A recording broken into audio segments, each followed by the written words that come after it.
नमस्कार। कभी सोचा है कि एक मेडिकल इमरजेंसी, बस एक बीमारी, किसी परिवार को आर्थिक रूप से कितना पीछे धकेल सकती है? सच तो ये है कि भारत में लाखों परिवारों के लिए ये एक कड़वी हकीकत है। लेकिन आज हम एक ऐसी योजना की बात करने वाले हैं जो इस पूरी तस्वीर को बदलने की ताकत रखती है।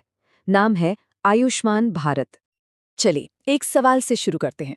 दुनिया की सबसे बड़ी, जी हाँ सबसे बड़ी हेल्थ इंश्योरेंस स्कीम कौन सी हो सकती है? अंदाजा लगाइए। जो भी जवाब मन में आ रहा है, शायद असली जवाब सुनकर थोड़ी हैरानी हो। ये सिर्फ एक आंकड़ा नहीं है, ये एक उम्मीद है, एक जीवन रेखा है। 5 लाख रुपए। इसका सीधा सा मतलब ये है कि अब किसी भी परिवार को ये मुश्किल फैसला नहीं लेना पड़ेगा कि वो किसी अपने की जान बचाएं या फिर अपने घर को आर्थिक तबाही से।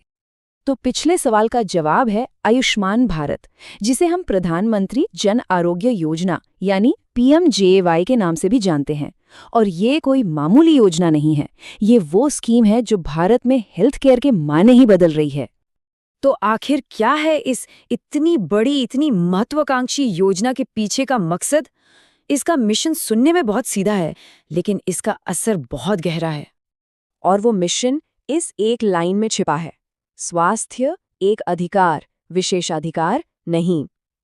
ये कितनी बड़ी बात है, सोचिए। मतलब हेल्थ केयर कोई लग्जरी नहीं है जो सिर्फ कुछ लोग ही अफोर्ड कर सकें। ये हर किसी का बुनियादी हक है। और यही वो सोच है जो आयुष्मान भारत की नींव है। अब सवाल ये उठता है कि ये योजना काम कैसे करती है। तो समझिए कि ये पूरा सिस्टम 2 मजबूत पिलर्स पर खड़ा है। एक तरफ है हेल्थ एंड वेलनेस सेंटर्स यानी HWCs। ये है प्राइमरी और प्रिवेंटिव केयर के लिए, मतलब रोजमर्रा की स्वास्थ्य जरूरतें जैसे बीपी, शुगर की जांच, टीके लगवाना, ये सब यहाँ होता है। और दूसरी तरफ है PMJAY स्कीम। ये तब काम आती है जब कोई बड़ी गंभीर बीमारी हो जिसके लिए अस्पताल में भर्ती होने की जरूरत पड़े। तो एक तरह से एक रोज की देखभाल के लिए है और दूसरा बड़ी मेडिकल इमरजेंसी के लिए एक सुरक्षा कवच की तरह। चलिए अब जरा और गहराई में जाते हैं और देखते हैं कि ये जो कैशलेस हेल्थ कवर है, इसमें असल में मिलता क्या क्या है। वापस आते हैं उस जादुई आंकड़े पर, 5 लाख रुपए। ये कवर हर साल हर एक परिवार के लिए है। सोचिए, एक साल में 5 लाख तक का इलाज। ये वो रकम है जो किसी भी परिवार को अचानक आए मेडिकल मुसीबत के आर्थिक बोझ से पूरी तरह बचा सकती है। और कमाल की बात यह है कि ये कवर सिर्फ हॉस्पिटल के बेड चार्ज तक ही नहीं है, इसमें लगभग सब कुछ शामिल है। अस्पताल में भर्ती होने का खर्च तो है ही, साथ में आईसीयू और सर्जरी का खर्चा, दवाइयाँ, टेस्ट, यहाँ तक कि अस्पताल में भर्ती होने से 3 दिन पहले और छुट्टी के 15 दिन बाद तक का खर्च भी कवर होता है। और तो और आने जाने का भत्ता भी मिलता है। और ये सब कुछ पूरी तरह से कैशलेस और पेपरलेस है, मतलब एक भी पैसा अपनी जेब से नहीं देना। इतना सब सुनने के बाद जाहिर है मन में सवाल आएगा कि भाई इस जबरदस्त स्कीम का फायदा आखिर किसे मिल सकता है, कौन कौन इसके लिए एलिजिबल है। देखिए, इसकी पात्रता 2011 के सामाजिक, आर्थिक और जाति जनगणना यानी SECC के डेटा पर आधारित है।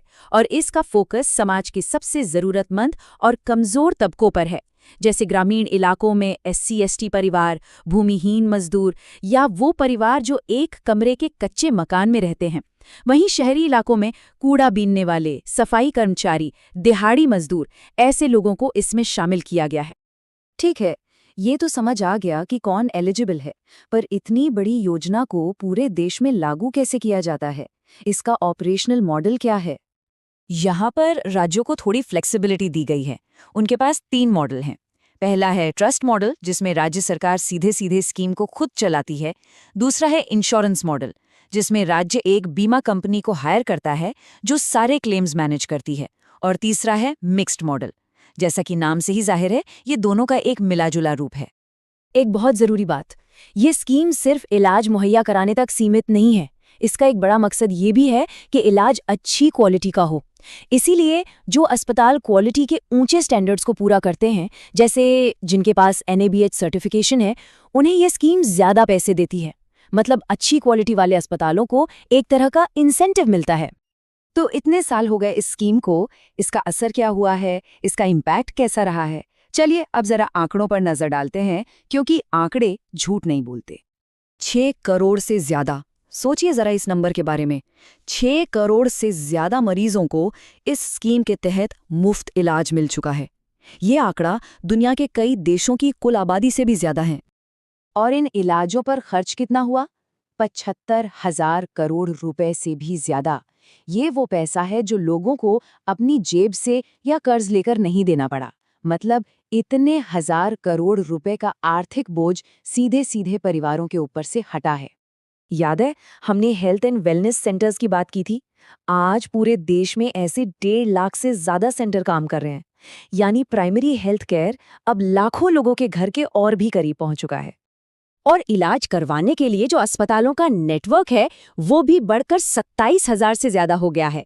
इसमें सरकारी और प्राइवेट दोनों तरह के अस्पताल शामिल हैं। मतलब मरीजों के पास अब पहले से कहीं ज्यादा चॉइस है। हाँ बेशक, अभी भी कुछ चुनौतियां हैं, जैसे हर एलिजिबल इंसान तक इस योजना की जानकारी पहुंचाना या फिर दूर दराज के इलाकों में इसकी पहुंच को और मजबूत करना। लेकिन इन सब के बावजूद जो मंजिल है, जो लक्ष्य है, वो बिल्कुल साफ है। 2047 तक भारत के लिए यूनिवर्सल हेल्थ कवरेज। तो इन फायदों का लाभ असल में कैसे उठाया जा सकता है? ये प्रोसेस जितना लगता है उससे कहीं ज्यादा आसान है। बस 3 आसान से स्टेप्स हैं। सबसे पहले अपनी पात्रता यानी एलिजिबिलिटी को चेक करना है। इसके बाद अपने नज़दीकी कॉमन सर्विस सेंटर या किसी भी एम्पैनल्ड अस्पताल में जाना है और तीसरे स्टेप में वहां अपने ज़रूरी दस्तावेज जैसे आधार कार्ड, राशन कार्ड और मोबाइल नंबर दिखाने हैं। और ये जो पहला स्टेप है ना एलिजिबिलिटी चेक करने का, वो इस ऑफिशियल सरकारी वेबसाइट पर जाकर आसानी से किया जा सकता है। यहाँ से पता चल जाता है कि कोई इस योजना के दायरे में आता है या नहीं। तो आखिर में आयुष्मान भारत सिर्फ एक हेल्थ स्कीम से कहीं बढ़कर है। ये एक राष्ट्रीय बहस है इस बारे में कि एक समाज के तौर पर हम स्वास्थ्य को कितनी अहमियत देते हैं। तो जाते जाते एक सवाल के साथ छोड़ना चाहूंगी, क्या अच्छी क्वालिटी की स्वास्थ्य सेवा, यूनिवर्सल हेल्थ केयर हर किसी का एक मौलिक अधिकार होना चाहिए या ये सिर्फ कुछ लोगों का विशेषाधिकार ही बना रहना चाहिए? सोचिएगा जरूर।